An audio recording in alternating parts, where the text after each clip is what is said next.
This is a recording of Estol Culp of 86 Gardenia in Hibiscus Park, Mount Dora, Florida, 32757, area code 904-383-5663. The recording was made on January 4th, 1989, at Estol's home in Mount Dora by Jim Walkinshaw of the Oldsmobile History Center. This is tape number 1 of 2 tapes.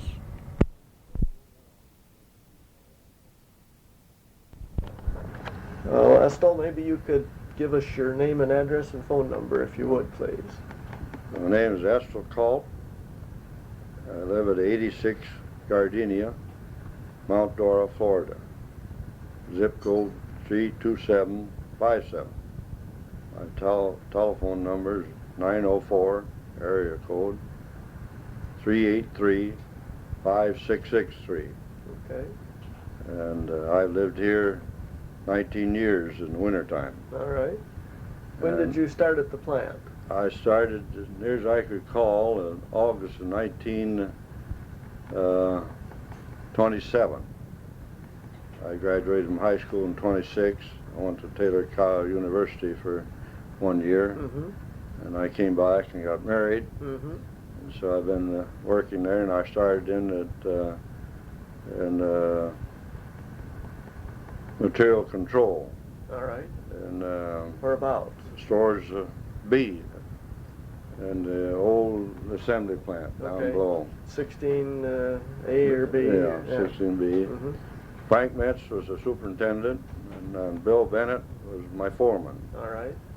And first I was just working on unloading material coming in, bolts and nuts and washers and stuff like that. Is that off of a truck? Off of a truck.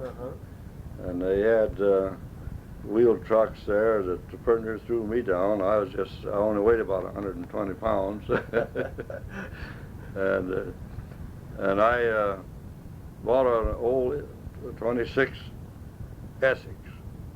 I think I paid $250 for it or something like that. I knew the man that had it. And the reason why I bring it in, just to show you a little difference, I worked, I think, as 42.5 cents an hour. Okay. I never could give me 45. But I doubt that, and I think in September, I lived in Grand Ledge then, driving back and forth. And I bought that on time, of course, and wasn't long till I got on what they call piecework. You worked groups in the piecework. That was, I started then supplying the line by hand with a hand truck, bolts and nuts and washers and spark plugs and stuff like that. What did all that material come to the plant in? Like, what did bolts come to the plant in? They come in kegs. And, you know, like a keg of nails. Yeah. A lot of them, your bolts and small stuff. Okay. And you open that, and then you put them in a pan. All right. And I could carry about 8 to 12 pans to the line of nuts and washers. I had to know where each guy, what kind of washers he had, and I'd put them on a rack. Okay. And those pans would weigh as high as, I remember the heaviest pans we had was when you had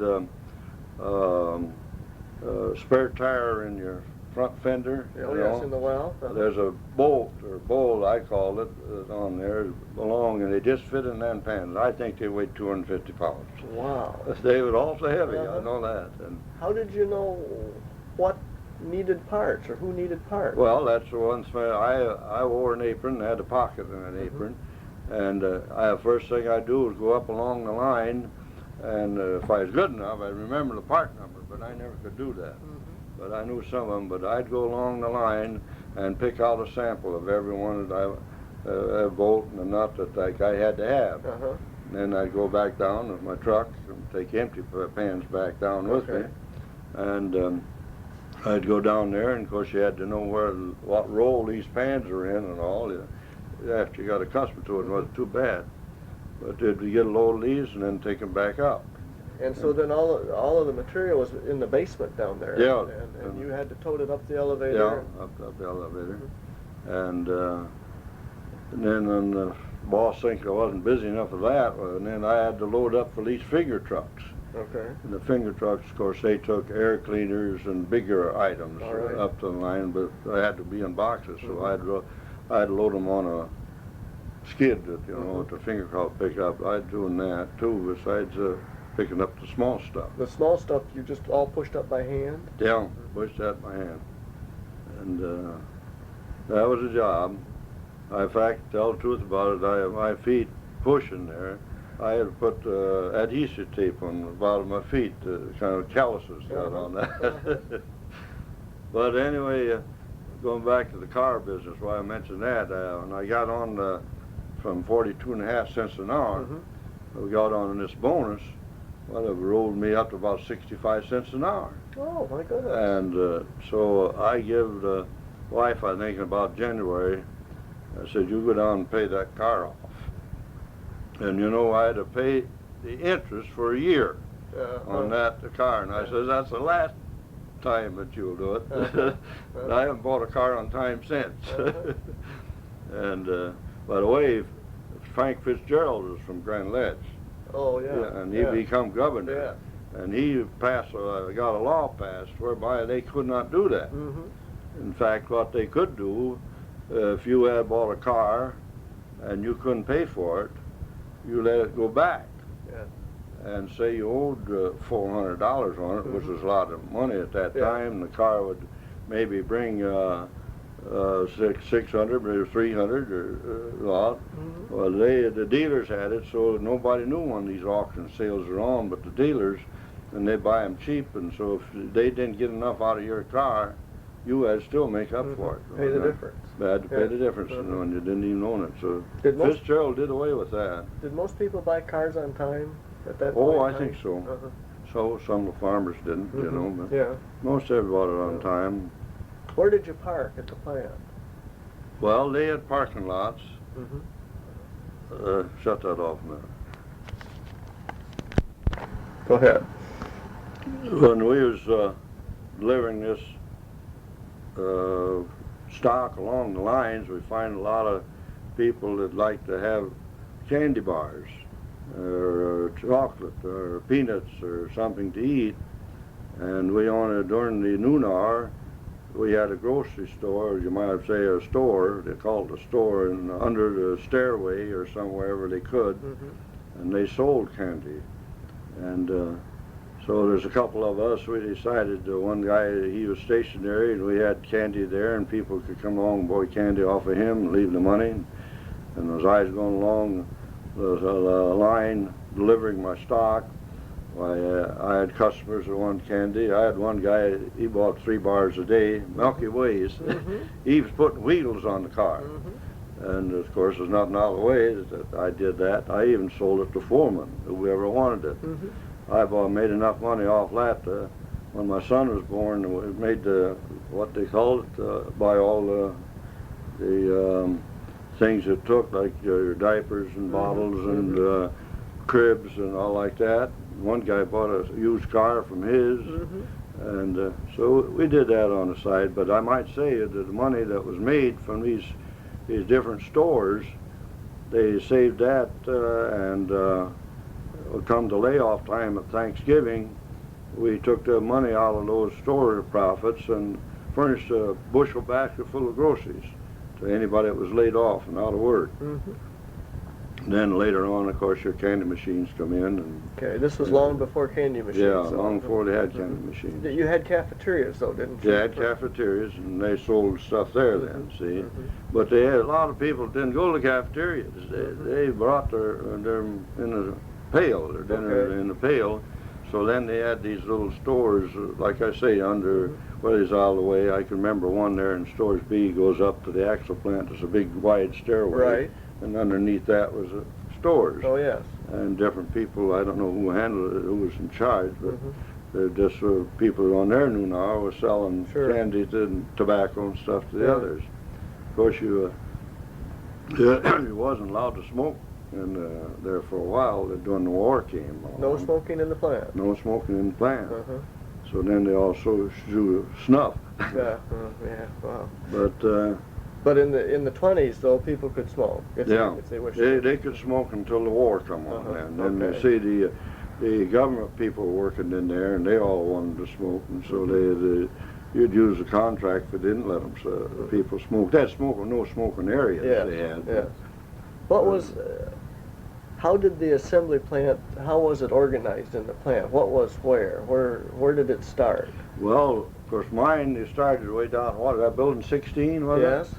Way down to the north end of 16 is where your frames come in. Okay. And then they worked right straight south the full length of building 16. Okay. You had the axle line and then the already, but just before you let down the body, the line broke off, and then there's another line went down, and then they let the body down from up above. And where did the body come in? Was it about Fisher body was delivered way down the end of 16. Uh-huh. Of course, Fisher body was at Olds. Okay.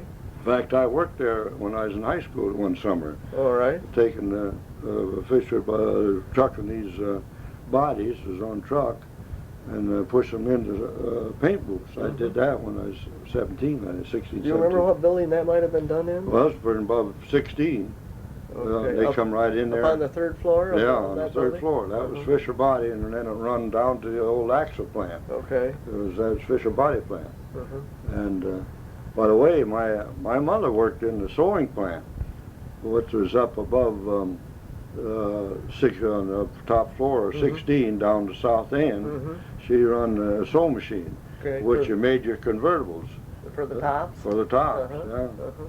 In the same building that I was working in. Was all the woodworking done there too? The bending of bows and the wood parts that were in the body? Well, no, that'd be over to the Fisher Body. Okay. They see the Fisher Body. I can't remember, but they brought Fisher Bodies in after they bought Durant. You know? Yeah, that was in the 30s. I was thinking in the 20s. Where was the woodworking done? Well, there's a number one, building number one, that little. Oh, okay, across the street. Yeah, that's where all your, and they continued. See, they built convertibles over there for quite a while after you had the steel bodies. Okay. Another thing I might like to mention too, we had a employees investment plan. Okay. And when I went there in 27, and you couldn't put over $300 a year into it, even the foreman, but they'd take it out at $25 or $20 a month, and you could do that, pay for your house that way. Did they kept the money? They'd take $20, I think I had, taken out of my check, and they'd have that for 30 days, and then they'd pay it to whoever I was buying it out, see? And if you didn't buy on the house, you just saved it. At the end of 5 years, they guaranteed you 50 cents on the dollar.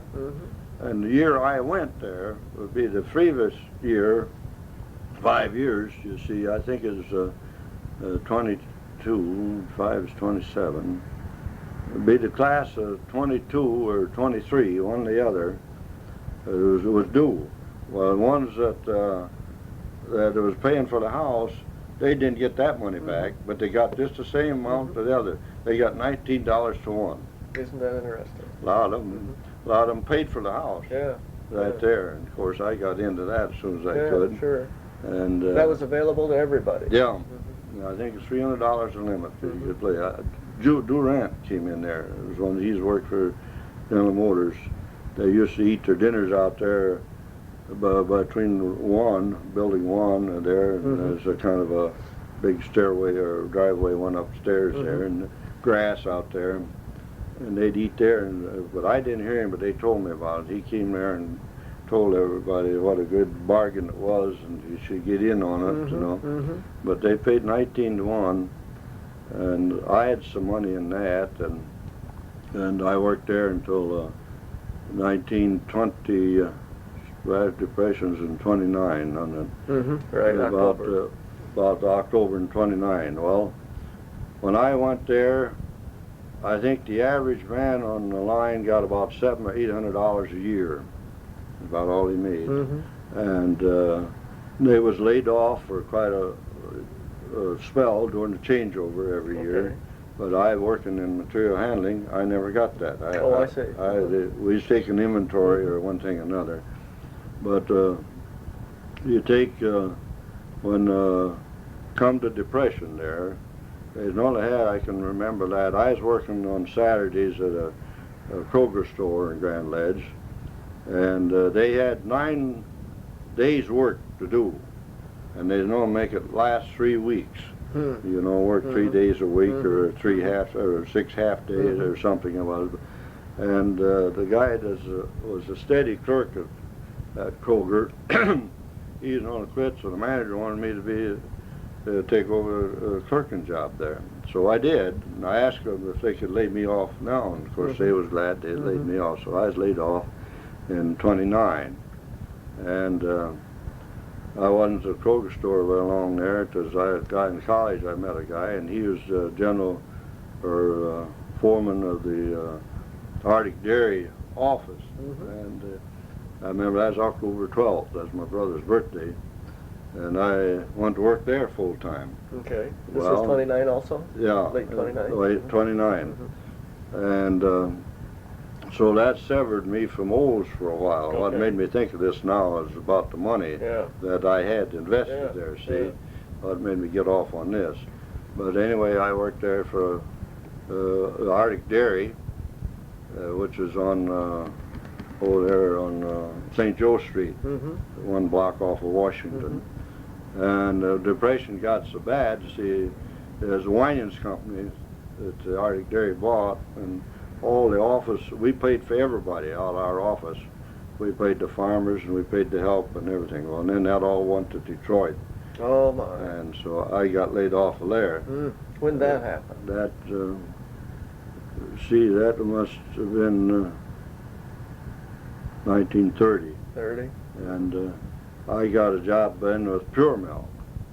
I worked at Pure Milk. That was over on Cedar Street, by the Rio, by railroad tracks that come through there. And I was on and another guy worked nights, 12 hours, 6 to 6, and $40 a month, 6 to 6. And my job was to load out the milkmen. Pure Milk was delivering twice a day. So the delivery men come back, I had to check their milk and like that. And we had chocolate milk especially. It was dated 1, 2, 3, 4. And the delivery men that delivered this, after a certain day or two, they'd bring it back. Well, if it had good refrigeration, it was still sweet. And I was supposed to dump it down the drain. Well, there used to be so many, they wasn't hobos, the people just out of labor, work, would come in on the railroad track there. And we was open there, and they'd come in and use our toilet or something, and they wanted to know if they had some milk you could drink. So I saved it for them, you see. Sure. Good help, I see the people come in there and take a quart. Never take it away from the lips. They take a whole quart.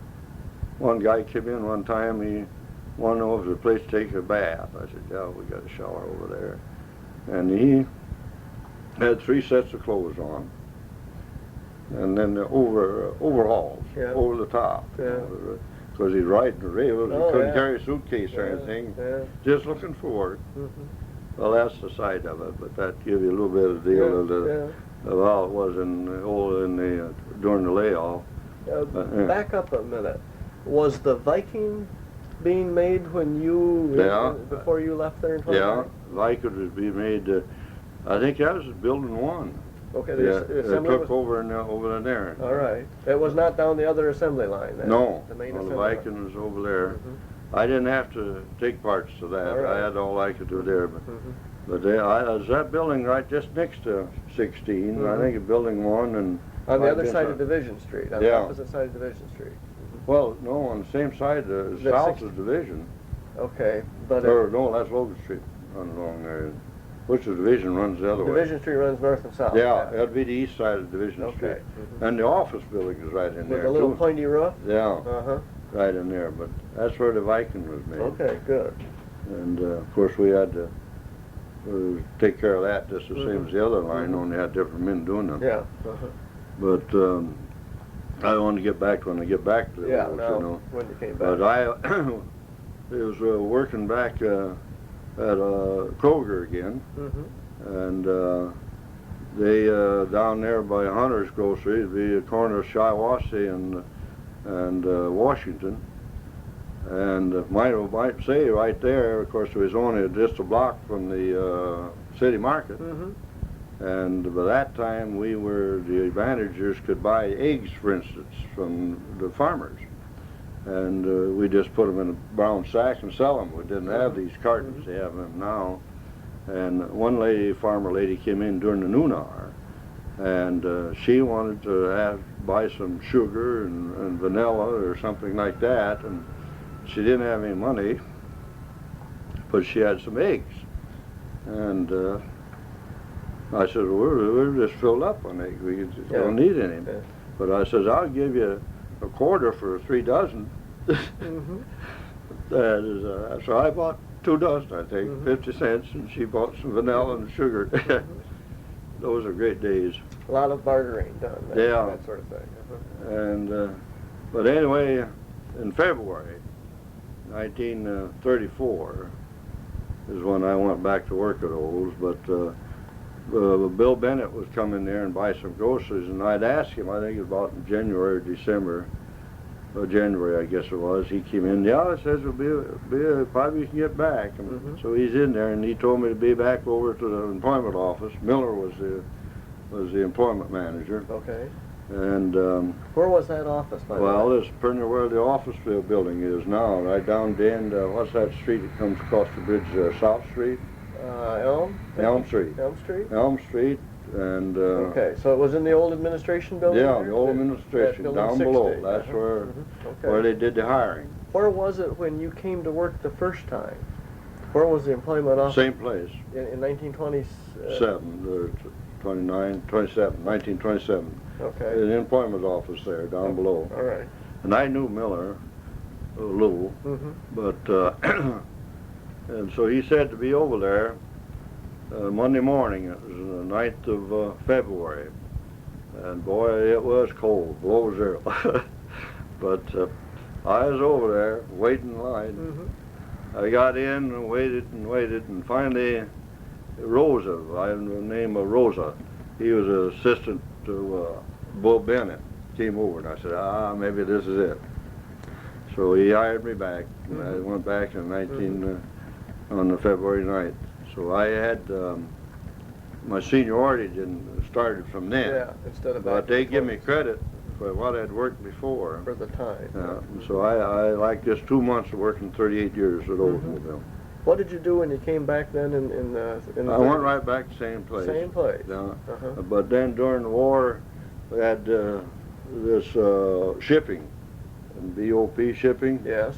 And I worked in the office over there then. Okay. And then during that time I got promoted, and I was chief clerk, which is about the same as a foreman. And where was that office? well, let's see. At first, I forget the name of those streets, but it was right next to where you was upstairs. Building 40? It was right in there. Yeah, Building 40, I think it was. or was it 34 maybe? Next, 34. which would have been further to the west. Was it up on the second floor? Yeah, I think it would be 34. Okay. And 40 was next to it. Yeah. See, safety store. But we was down below there. You were down below. Yeah. Okay, all right. And of course we shipped stuff there out, and boy, we had on the. Then they finally, when I went to BOP, was back over there with sheet metal on In the the back office over there. 27, back Yeah. in the back. 27. That's along the river. There. Yes. Yeah. We had an office there, and man, we'd when the war was over, but man, we had these BOP plants, you know. Yes. They would hire a whole airplane, you know, and we'd have to send stuff out by air to California. We were shipping by air. Huh? Oh, fast, that stuff, they'd run short before we couldn't get it otherwise. Of course, we was loading fenders and motors and everything in railroad cars. And what did you do during the war? during the war, I worked for a 20 millimeter gun in the office. Okay. About the same location. Oh, all right. Yeah, I worked in there 7 days a week. Did you get out in the plant at all? Well, that's in the plant. Yeah, but I mean, watch no, I was in the office. You didn't see much of the operation then? Not too much. Well, we'd walk through there during the noon hour and stuff like that. Well, do you remember what parts they made for the 20 millimeter? What kinds of things? No, not. They assembled them. They were just assembling them mostly, I think. They weren't machining things. They did the big cannons, but I had nothing to do with that. Okay. But we had the parts there for the 20 millimeter. I think it was machine gun. And that's one reason I guess we all got exempt from the war. We got what they call classification 4, and that exempts you from going to the war. So I didn't have anything in the war. Now I get down here and everybody's, my age is all through the war. I think I missed something. Well, I don't know. And do you remember where the 20 millimeter was assembled? It was right there in, no, I think it's in the motor plant. It's over on the other side of Building 40, in the motor plant. Okay. But we had... now the BOP plants, did they exist at that point in time, or was it after the war? No, it was after the war. After the war. Yeah, as I recall. And do you remember when the first automatic transmissions came in? Were you anywhere near where those were in the car assembly plant? That would have been in 39 or 38, somewhere in there. Yeah, I used to walk through there. They wasn't too far from where the motor plant was, down the south there, close to the rivers there, I believe they come in there. Okay. And then they used to truck the motors over there with the tractor, like a farmer's tractor. Almost would pull them from the motor plant over to the assembly plant. Okay. You know. No conveyor. There wasn't a conveyor. No, no. They'd bring them over there, probably about 12 or 15 motors on a truck, and pick them up with a hoist, or like a chain hoist. Only it was a train, and that'd be where you start. They come on. They was on conveyors after you got them unloaded, and but the hand push conveyors. Yeah. Okay. And they'd push them around to where they started to the chassis. Okay. Did you get down to engine assembly at all? No, I didn't have anything to do with the engine assembly. All right. No, I'd go through there every day. Where was engine assembly? Way down pretty excuse me. Pretty across from the administration building. All right. It must have been on the east side of Building 28 then. Yeah. Okay, that was part of the engine plant. Yeah. Okay. Go through there, and they tried them out. Had a test room? Test room for the engines when he's all through. Was that up at the north end of that building? Yeah, north end of that building. Okay. All right. Now, what after the war then? What happened? Well, I still stayed and got the job that I was in the VOP, with Buick, Rose, and Pontiac, and I had charge of the office out there. Okay. I had about 3 guys in each shift. And what was the task that was going on there? Well, we had of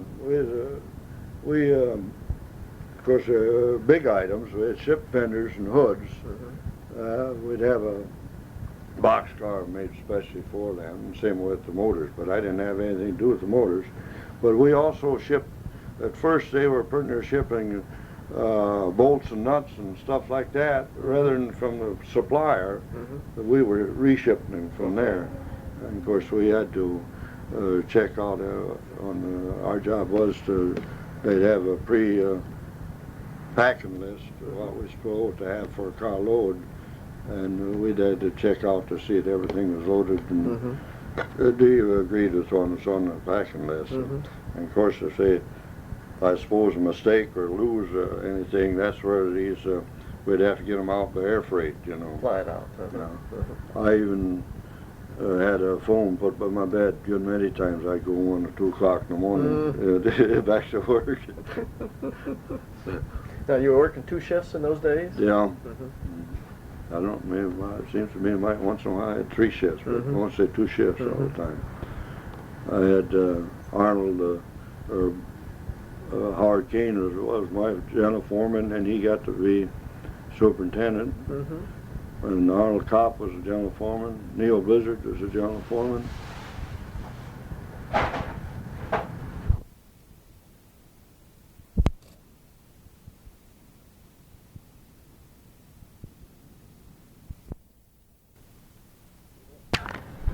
See, what, can you tell me about, like, Neil Blizzard? What kind of a guy was Neil Blizzard? Neil Blizzard, very good foreman. He was more of a quiet sort of fellow. And Arnold Culp he and I were in together. He drove, when I was delivering stock to the line, he was driving it was even before the finger truck. But he had electric trucks. But he was a truck driver inside, truck driver. And this was back in the 20s sometime. Yeah, 20s. I forget when. Of course, he got to be foreman, and he got to be general foreman. Same way with Blizzard. Blizzard came from the motor plant, though. Arnold Culp was right out Stores B. Okay. There used to be, Stores B was there, and Stores H used to be at the way at the west end of the buildings up there. That was Stores H. They'd be axles, you know. And I forget what the motor plant was. It had them by numbers, the different stores. And I'd go to it. I might throw in here way back. It just makes me think of old Charlie Blade. Have you heard of him? Oh, yes, you bet. He used to hammer out a lot of stuff. In the very early days. The very early days. And of course, he was when we'd had we used to have, of course, you probably got that down when they had the Quarter Century Club. Bud Brandel started that. And but they used to always honor, they had the Executive Club. They had all salary helpers on that. And most any would come out. Well, Charlie Blade was the one that worked there the longest of anybody. Did you know him by any chance? I knew him by sight, but I didn't know him. You had not met him? No, I never met him. Okay. That was a good thing. We used to have on the Executive Club meetings. When they had the Christmas party, they'd give away a lot of When did those start? Well, that's a good question. As I say, Bud Brandel started that. Bud used to be superintendent along the line, and I don't know where he started that then, or where he started it after he went over to the main office. What was he? He had a personnel when he went over there. Yeah. But there's my 35-year pin there. That made a good talking point there too. I got my 35-year pin, and then they started giving out watches for 35 years, and that was my job. Going around, the people that worked there got 35, and I was going up the elevator one time, and who was that? Can't think of the general manager then. Skinner? No, it was after him. Wolfram? Bob. Bob Cook? No, ahead of him. Let's see. I can't think of who it was, but anyway, I was going up the elevator with him, and I mentioned it. You know, well, make long story short, after that, they give us our... Oh, really? The ones that were still working. See, they was giving watches to the guys that wasn't working. The ones that was working didn't get any. And even though they're 35, I says, here, I've been around here 3 or 4 years longer than these guys, Yeah, and I don't get a watch. So they started doing it, and then after I was laid off, or I mean retired, I understood they had their choice. Yeah. They get the ring or Or the watch. Or the watch. Yeah. Yeah. But they did give us the ones that were working watches. When did you retire?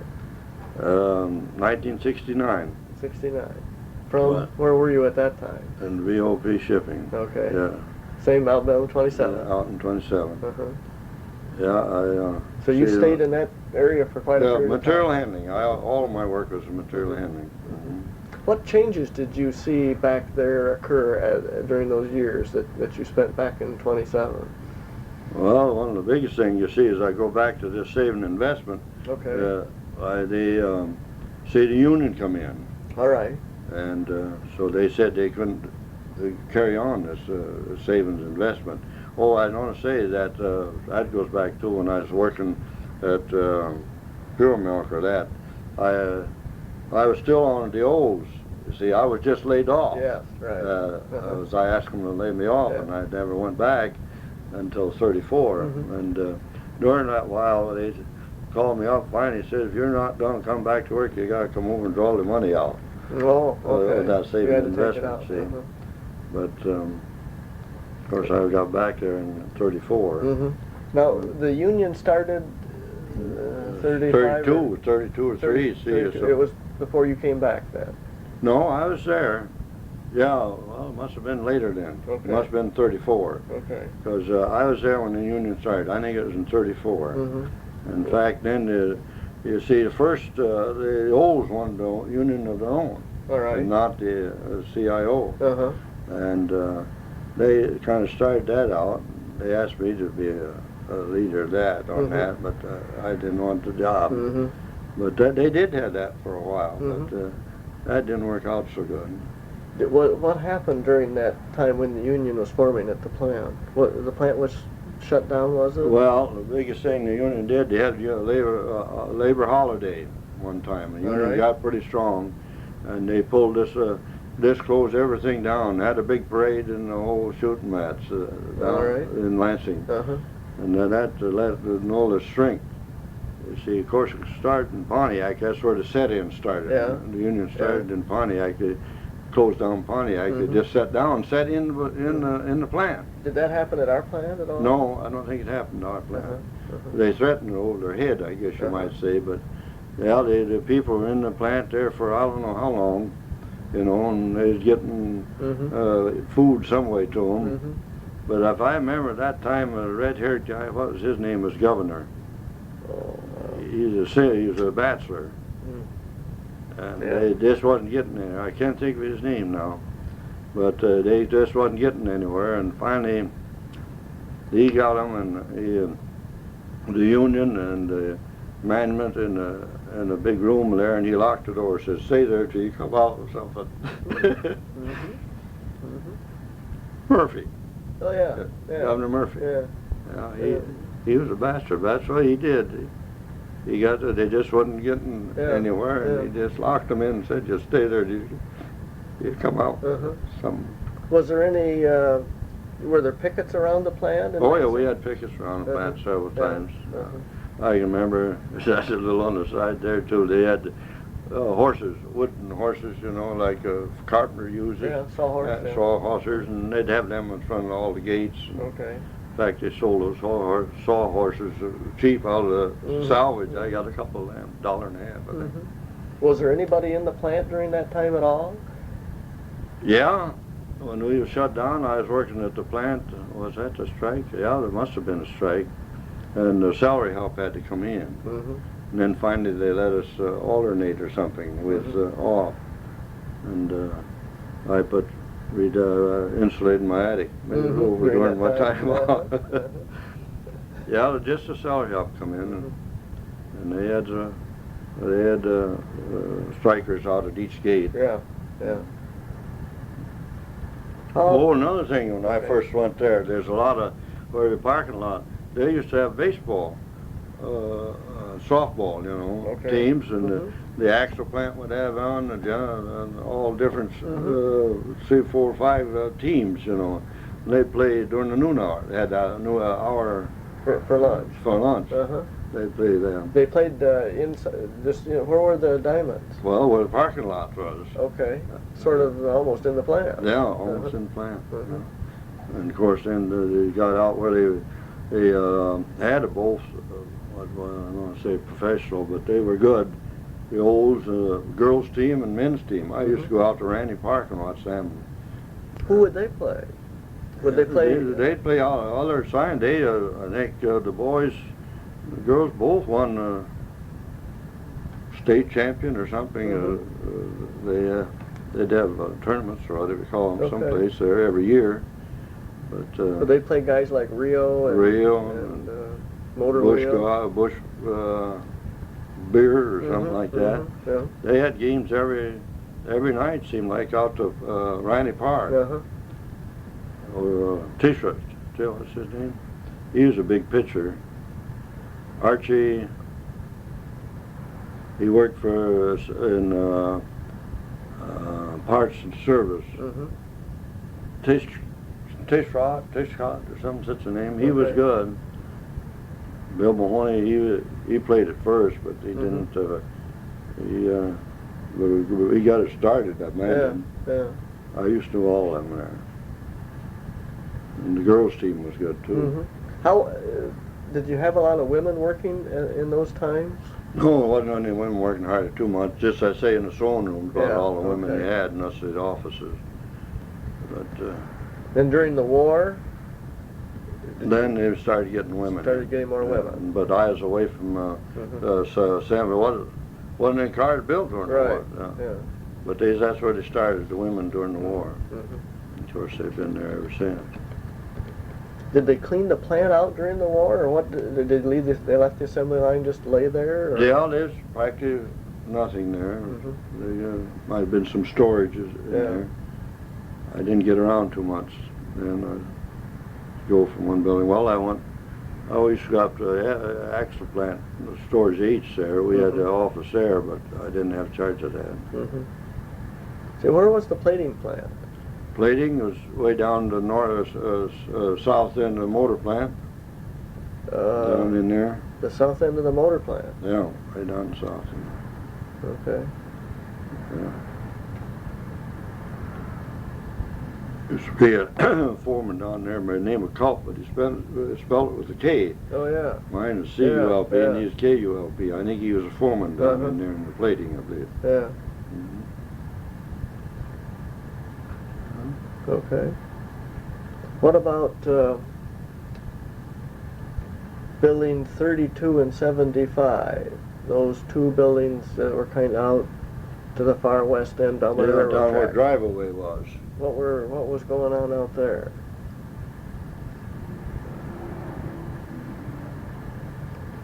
I forget what they did do up there during the war. They were used. Were they? But I was pretty well located and didn't get around there. Yeah. And of course, then they started the assembly plant up there. Yes. After the war. Used to be that all Drive-Away before the war. Was it? Yeah, they'd have cars to finish ones there, you know, and Sober and them would come get the cars there, I guess. Oh, they'd come right into the plant. I'm not sure about that. All right. Okay. Of course, they shipped a lot by train. They shipped a lot. They call that the shipping department. Okay. That's I remember now. That was they loaded it by train. Then I think they drove the cars out to where Sober and them was. Where the Olds drove them. I imagine they did. Yeah. But I'm not sure on that. Logan Street. Yeah. What was out west of the plant at that time? Was there anything? That's a colored district. Was it then? Yeah. There were some little industries out the other side Probably so. of Logan Street, too. Do you remember any of those? No. Okay. No. No, when I worked at Pure Mill, I had charge of, there's two houses on one lot, and we had three apartments. One of them had three, and the other had two. It'd be five. No, to each I had lived in one. There's 3 and 3, and the guy that owned them Henry Wood, and he went to Pasadena, California every year. He had buildings down there. One of them was a post office. But I worked for him for got my rent free, which was $40 a month. You don't pay by the house, so I took care of them apartment for a couple of 3 years, I guess. That's right next to R.E. Olds. The building, the Olds was on Main Street, and I was on St. Joe. What do you think was maybe the most, the boss you liked the best during all that time? Are they listening? I doubt it. Well, I got along very well with all my bosses. I presume Arnold Culp and I was more, because we were brought up both working by the hour. And Blizzard, I liked him very well. Bill Bennett, of course, he died. I didn't work for him so long. Frank Metz, he was superintendent, but he was quite a joker. He could tell some pretty tall stories.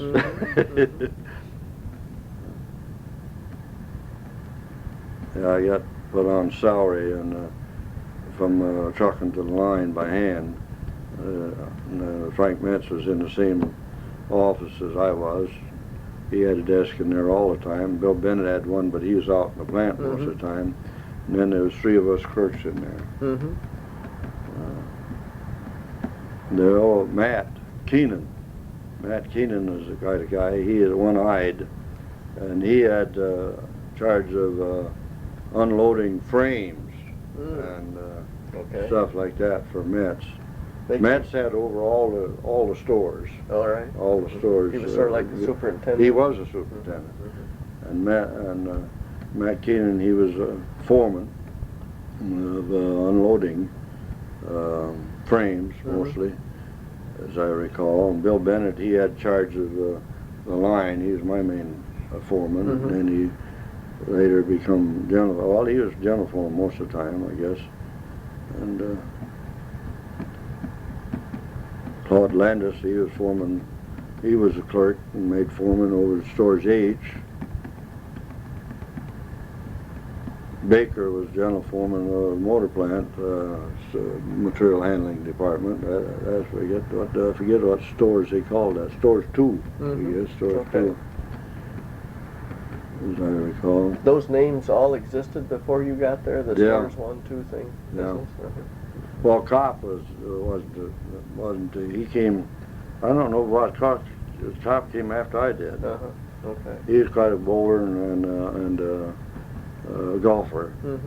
I get in touch with him once in a while. And Howard Kane, Blizzard, I haven't seen him. We used to when they had the old picnic, you know. Yes. The salary picnic. I'd get to that. Get the chance to see him there. But now I haven't seen him quite a bit. See, after you became the foreman, any particular labor situations that you can remember that might have happened? No, we all seem to get along real good. I get Christmas cards from 2 of mine, Elmer Archer and Walt Remus. I get Christmas cards from them. There's a guy, Smitty, he was foreman. He's been here and seen me here a couple of times. And of course he's gone. I can't think of his name now offhand. I see a lot of them come and go. Yeah, I can imagine. I can imagine. What do you think was maybe the most interesting time while you were working there? Perhaps I'd call it the most fun time that you had. Yeah. Most fun.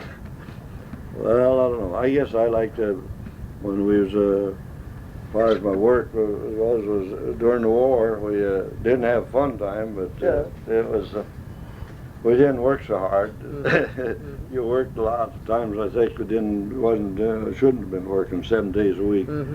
Then again, I worked my tail off in that time. Had the government to monkey with, you know. Did that cause some difficulties or problems working with the government, so to speak? No, I think smoking is the main thing. That at first they wouldn't. Those guys wouldn't know work because they wasn't smoking, so they had to put smoking in. Mm-hmm. But what about things like alcohol and maybe drugs and those kinds of things didn't exist then? no, didn't have drugs and. Did the alcohol thing, was that any kind of a particular problem in the plant? No, I during those don't think times? so. Mm-hmm. Yeah, they might have had some on Saturdays that they come in I didn't know about, but often these box cars they might have had a flask or two. But drinking was no problem. How about safety? What in the 20s? What were we? Anything for safety, glasses, those kinds of things? Or? Yeah, they started the safety glasses. Bob Stone, he was a good friend of mine. He had a cottage up where mine was too. But they emphasized pretty stressfully safety. Mm-hmm. And people responded to that. Yeah. Mm-hmm. So most of the folks were wearing glasses in the late 20s when you came. Of course, you got your safety glasses. Didn't we get them free, I guess? Or Yeah, something? I don't know whether that was true initially, but later it was.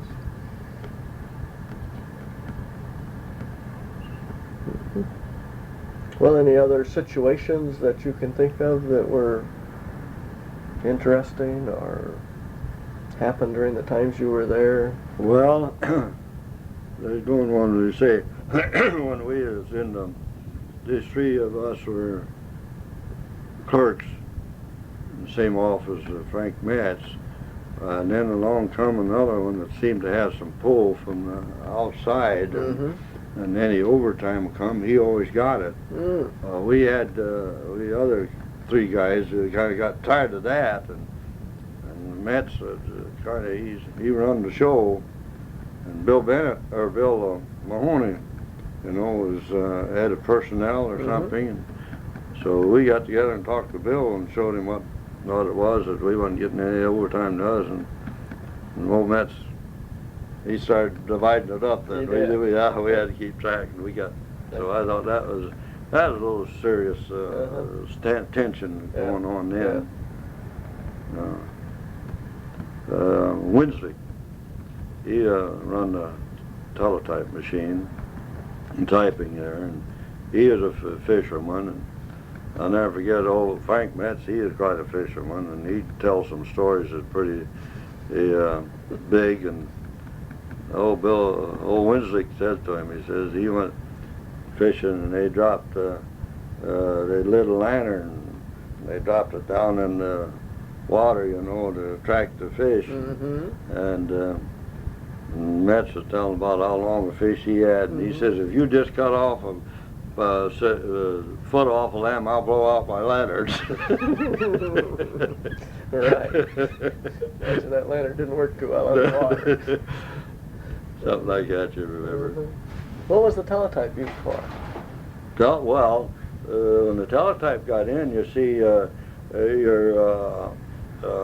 they had different stations, but if you put a car on, it had to know where it was a 6 or an 8, there's a 4-door or a 2-door, and to have the right doors coming at the same time, and all the way through that meshed it, you see, all the way, and we knew how many cars were running, and we had to have the right material for so many cars, you know. So you used that as your kind of your scheduling. Yeah, and that was on all, and then you see that teletype machine was at every stores and over to the main office and the whole business. And they knew how many was running and the whole thing. Yeah, that was a great thing. Saved a lot of trouble. And before that, it was all done by hand? Yeah, figured and running around and go down. Well, we got 10 4-doors coming, and the colors got to be there, you know. They're just running by hand and mouth, you might say, to the teletype each. Where it made a difference, they had a machine. And the old IBMs come in, that was more yet. I forget a lot of this stuff in 20 years. Well, I suspect so, but that's okay. You've done an excellent job, actually, so. Especially back in the early days. I don't know how you do that back in the 20s. That's interesting. Yeah, we'd, when we were selling that candy, we used to go out at noon, you see, two of us. We went at the wholesale cigar place, right by the Grand Trunk Railroad. Oh, yeah. On that street there, Yeah. there's a wholesale cigar, and we buy our candies, 3 or 4 all we could carry back. And we had one guy, he bought a car, used car, what he made, and so we'd go over there in that car, and we'd carry that back to us and sell it out. In those early times, did the foreman on the line, so to speak, hire the guys that worked there? Well, he didn't hire, but I think he could send in to Miller, a guy that's coming out there. Yeah. He'd like to have a so-and-so job. What's that guy's name? It used to be in the paint shop. He was an alderman for a long time. I can't think of his name. And then his son got to be foreman. But he had a lot of Syrians and Italians in the paint shop. But, so they could get that was votes for the alderman too, sure. so to speak. How about the other side? Smith, Louis Smith, I believe his name was. Smith? Okay. He was an alderman from in that district, so he had more or less a foreign element more than it was black. Yeah. Black didn't get into much. How about firing people? Was the foreman the guy that fired guys? Yeah, too? he could get, and there's where he got in too, as you see, the overtime. The friends of the foreman, the relation of the foreman, got all the overtime until the union come in. That was my job. Way back there, I keep track of everybody's overtime. And when foremans don't have to have somebody's son work, I supplied him who was the lowest on hours. For this equalization of hours Yeah, thing. for equalization of hours. That was a job. That was all done by hand. That was all done by hand. They have to have so many truck drivers, and they have to have so many of this and so many of that. And I had to keep that right up to date every time. And then we had the union made it so I had it posted out where they could see it. Public. Yeah, put it on the window or something where the hourly man comes, my job to work. And of course we got double time and time and a half. Now that didn't exist in the 20s though. did it? No, What? not till after the union come in. When you worked overtime in the 20s, what happened? The people, the boss liked, his relation got all the overtime. But did they pay time and a half? Yeah. They did pay time and a half? Well, yeah, see, when I first went there, 9 hours was a standard day. All right. And then I don't think we didn't get any overtime pay until the union come. All right. But we'd get 9 hours, maybe 5 days a week, or just on Saturday. The boss's friends would get that 9 hours, and the other guy wouldn't. Would that, if the guy worked on Saturday, would that be another straight time? Straight time when I first went Another there. straight time day. Okay. But it was, as I say, it was a 9-hour day.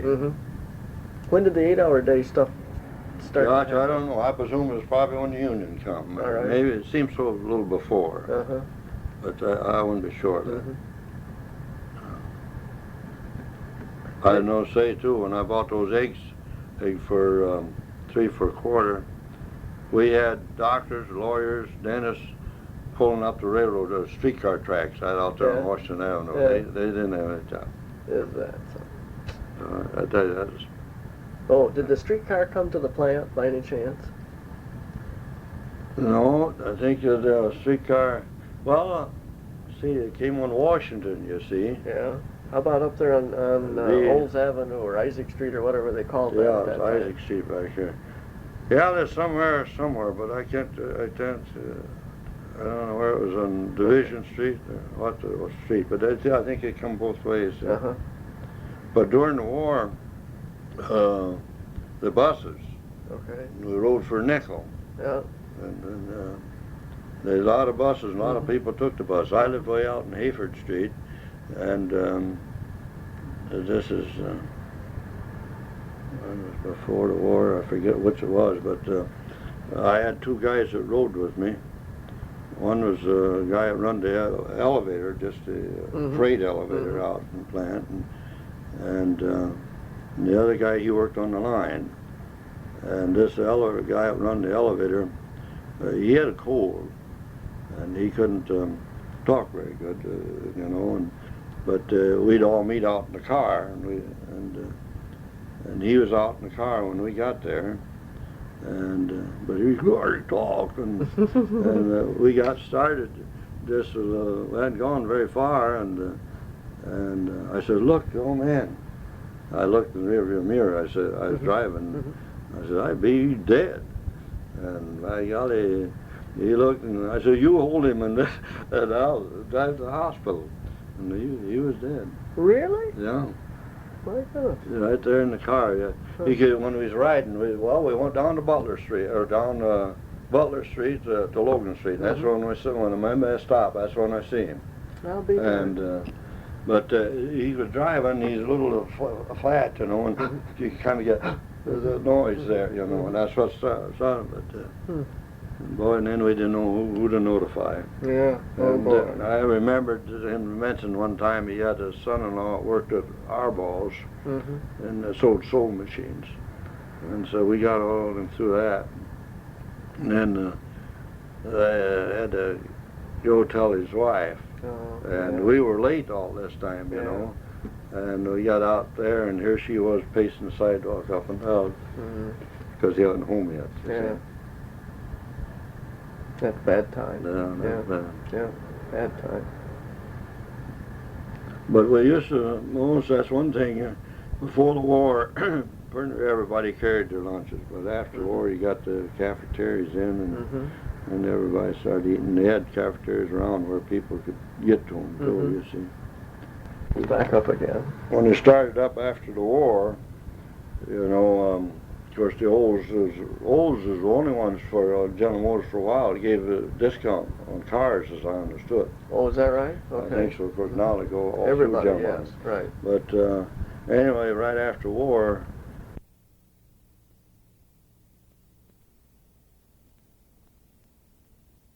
Estol Culp of Mount Dora, Florida, made on January 4th, 1989 by Jim Walkinshaw of the Oldsmobile History Center.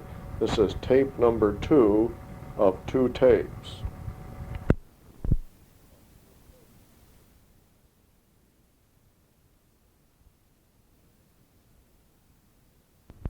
Okay, now what about the company car or the cars? yeah, we'd buy cars. I bought a new one every year.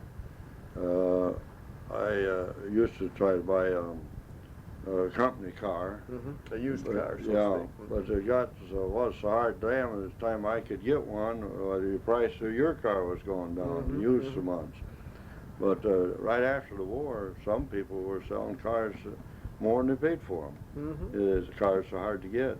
We were in quite high demand, weren't they? Yeah, I think the best I got is I had to pay $150 difference between my car and the new one.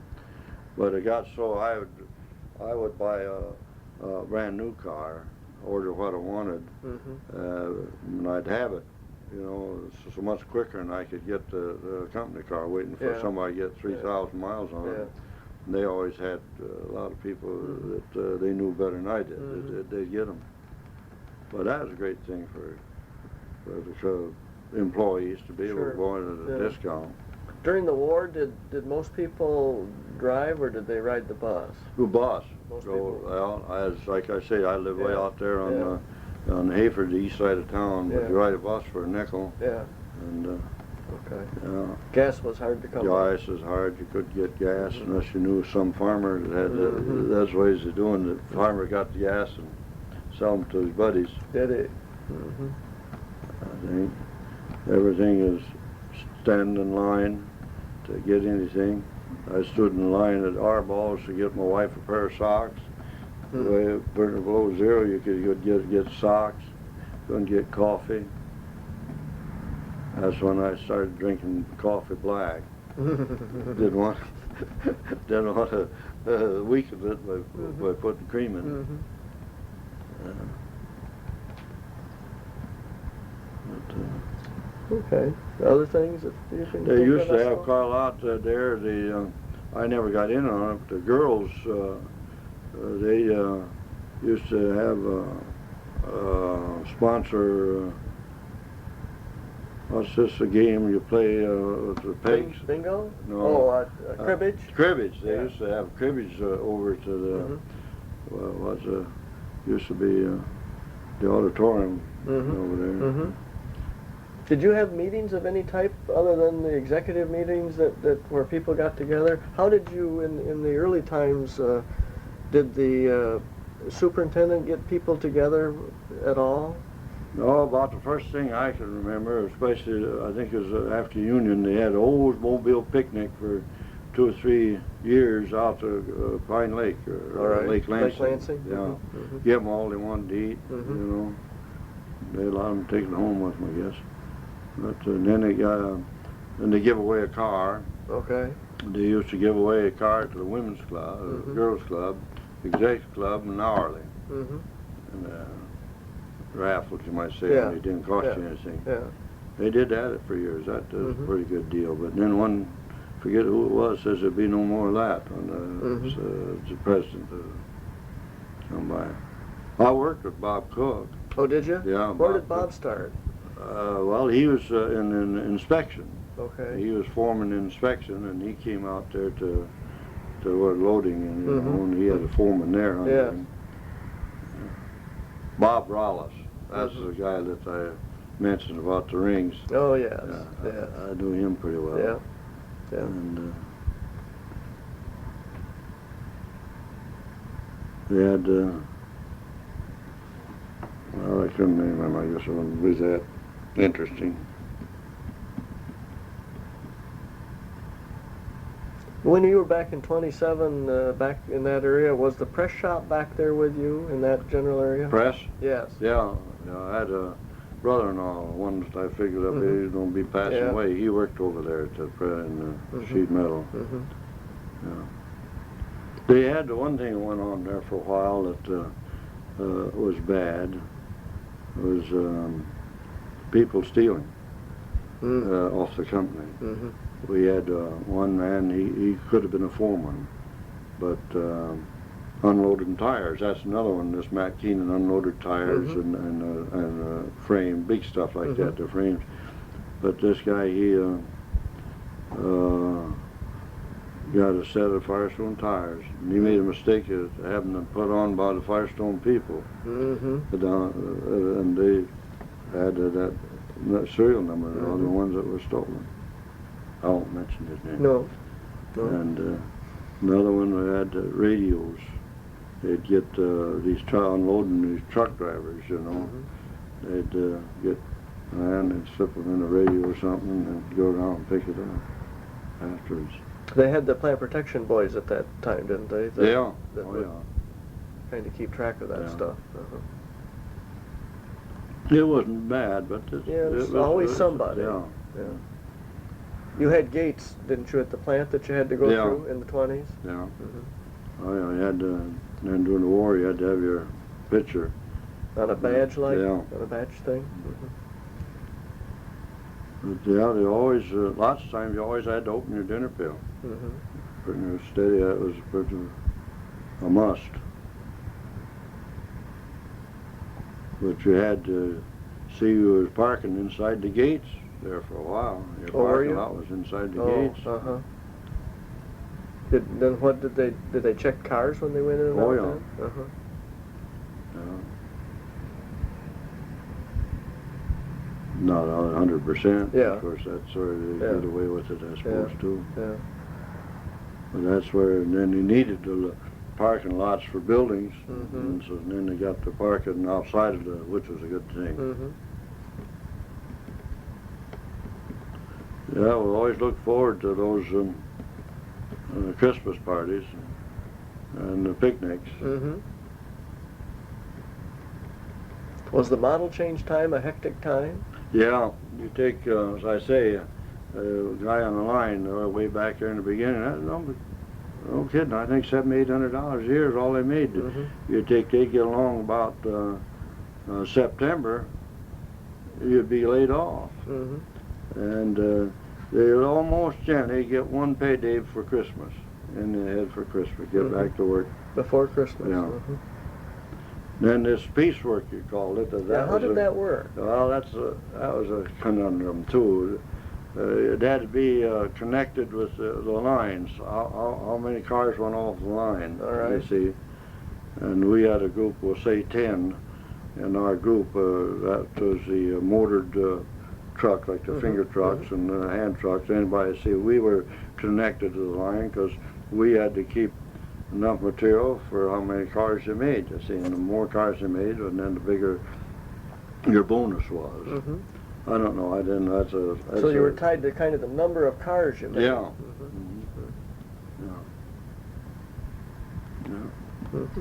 Good. But as I say, it jumped me from 42.5 cents to 65. Yeah. But the thing of that was, you see, even when you first started up, you couldn't get very many cars per hour. And, but you always got your 45 cents, yeah. didn't you? Yeah. It never went below that. No. Yeah. And then you get your bonus extra. And it wasn't too good of a deal, I don't think. I think it'd probably been better if you just give you a raise if you was on production. You might call that production, you see, a line. That's one thing I think the union did away with as soon as they got enough power. Yeah. Because and I'm honest from that myself. I'd figured, and I couldn't figure how I was getting on, and I made a to-do out of it, and I never got any Saturday work after that. That's the way you. But that union, that's got its faults, but it had some good qualities in it. Well, at that time, it was probably a more needed thing. Maybe, see, the management misused their power.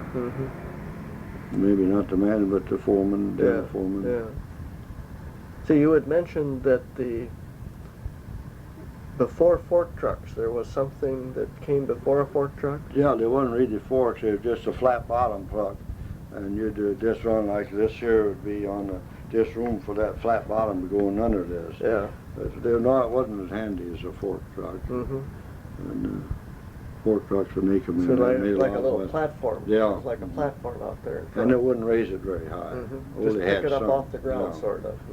Save, which I had said that, see, otherwise I'd push them by hand. Of course, I still had to push a hand truck to get into the small places and get up to where you had to set the pans. And those were always electric, those trucks? no, they had a lot of Clark. Clark made gasoline trucks, but that was bad. The smoke and gasoline in the time, and in the air. Of course, there the union hollered on that. You see, and then it got to be all electric trucks. Okay. Even in the 20s, they had gas. Yeah, and I went there. They had them. There's a Clark out of Jackson, I think, made it. Yeah. And got the automatic. There's the Yale. Yale used to be one of the trucks, and I forget some of the others. Automatic, I think. Automatic was another one that I remember. Yeah. Between the two. And then you had battery charging places all over the plant for charging these big old batteries. Yeah, there's a guy. Well, those battery trucks. When you was charging on batteries, the printer where Storage B ended up at being down there at the south end of Building 16. There's a big battery room in there. George Stewart was a guy that worked in there, and he was a guy, he's a little older than I was, but he said he was going to be able to retire when he was 50. He's going to retire. That's when there wasn't any retirement. Yeah. But I guess his wife, I think, was a telephone operator. He probably made it, I don't know.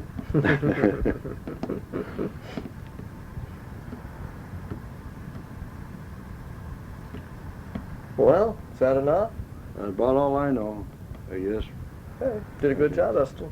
Well, I didn't write anything down. I thought that's all right. Didn't have to. Stuff come along. We'll just go after it. I've always said, if you have to work for anybody, you couldn't beat Oldsmobile. And that was brought out, a lot of them during the war came from Fisher Body and worked for Oldsmobile. They hated to go back to Fisher Body after Really? the war. I remember one guy, Clarence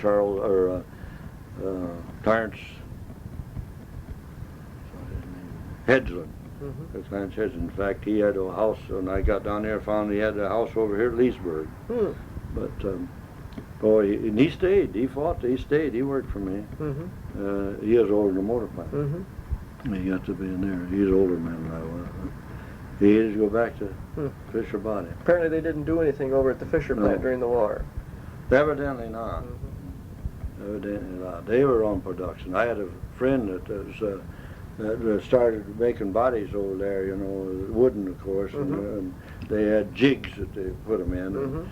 And he was a farmer and brought up the hard way and worked hard, and he got to be group leader. And that was that group. You see, that was that piece of work like. Boy, he drove those men, I tell you. And he got to be foreman too. But your men don't like them foremans, you know, that for sure. Yeah, the olds have been very good to me. Oh, of course, I thought I should go further, but I didn't. Well, yeah. That's the way it goes. Yeah. But, like this 2 years have been 2 months been 38 years. Mm-hmm. That's the seniority, not seniority, that's actual. Yeah, the working Yeah, time. allowed me for that time. I forget how many years, 2 or 3 years I had this. I worked before I was quit, you might say. I was laid off, and they didn't call me back, so I didn't go to see why. I guess they did call me, and I said no when I had the job, but I was a cashier. I thought that looked better to me, but then that fiddled out too. Yeah. Yeah. Well, okay, because I'll just shut that off then. Yeah.